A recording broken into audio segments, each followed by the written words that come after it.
Сәлем, құрметті жаңға дауа арнасының көрермендері. Бүгінгі видеомызда сұлы жармасынан дайындалған масканың бет терісіне қаншалықты пайдалы екендігі жайында бөлісемін. Сондықтан видеоны соңына дейін көріп, қызықты ақпаратты өткізіп алмаңыз. Сұлы жармасынан дайындалған масканың пайдасы. Бет терісіне пайдалы маска дайындауда табиғи өнімдердің бірі сұлы овсянка, яғни геркулес сұлы жармасынан дайындалған маска үйде жасалатын маскалардың ең негізгісі деуге болады. Құрамындағы пайдалы микроэлементтердің әсерінен ол бет терісін әрлендіреді және өлі теріні сылып тастайды.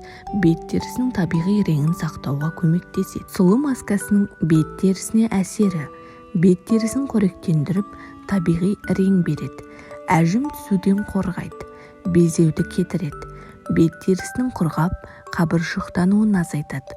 Сұлы жармасы еш қоспасыз таза өнім болғандықтан кез келген теріге қолдануға болады.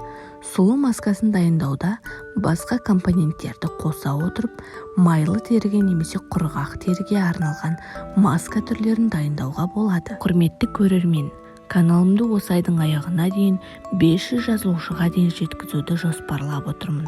Сондықтан каналға жазылып, лайк басуды, пікір білдіруді ұмытпаңыз. Сіздердің кішкене ғана әрекеттеріңіз мені жаңа әрі пайдалы видеоларды шығаруға одан сайын шабыттандырады. Олай болса, келесі кезекте сұлы жармасынан үй жағдайында жасауға болатын маскаларға тоқталайық. Сұлы жармасы мен ас содасы қосылып дайындалған маска. Бұл масканың түрі бет терісі майлы әрі безеу көп шығатын адамдарға арналған. Сұлы жармасын майдалап, үгітіп алу қажет. Содан соң 2 ас қасық майда сұлыны ыстық суға бұқтырып қою қажет. Дайын болған сұйықтау ботқаның үстіне 1 шай қасық соданы салып араластырамыз. Дайын болған масканы бетіңізге жағып 20-30 минут күтіңіз. Содан соң жылы сумен жуып тастау қажет. Бетті тазартатын маска.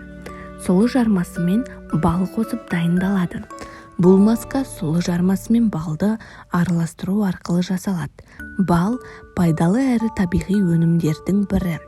Бұл маска безеу көп шығатын теріге пайдалы деп есептелгенімен, оның пайдалы жағы одан да көп. Бал өте жабысқақ, соның әсерінен ол бет терісінің тесіктеріндегі майлы кірді сорып шығарады. Сұлы жармасы скрабтың қызметін атқарады, яғни өлі теріні түсіреді. Сонымен қоса, балдың тағы бір қасиеті сұлы секілді терідегі қабынуды басып, теріні қоректендіреді. Масканы дайындау үшін балды аздап отқа қойып жылыту керек. 2 қоспаны бірдей мөлшерде алып, 2 ас қасық балға 2 ас қасық майдаланған сұлы жармасын қосып араластырыңыз. Егер маска өте қою болған жағдайда аздап су қосуға болады. Масканы бетке жағып 20-30 минутқа қалдырыңыз да соңынан жылы сумен жуып тастау қажет. Бет терісін әрлендіру үшін дайындалатын маска. Сұлы мен айран қосып дайындалады. Бұл маска бет терісін қоректендіріп, терінің түсін ағарту үшін қолданылады. Тері майлы болған жағдайда осы масканың пайдасы өте көп. Айран теріні құрғататын болғандықтан бет терісі құрғақ адамдарға қолдануға болмайды. Масканы дайындау үшін 2 ас қасық майда үгітілген сұлыға 1 ас қасық айранды қосып араластырыңыз. Содан соң бетке жағып 15-20 минут ұстау қажет.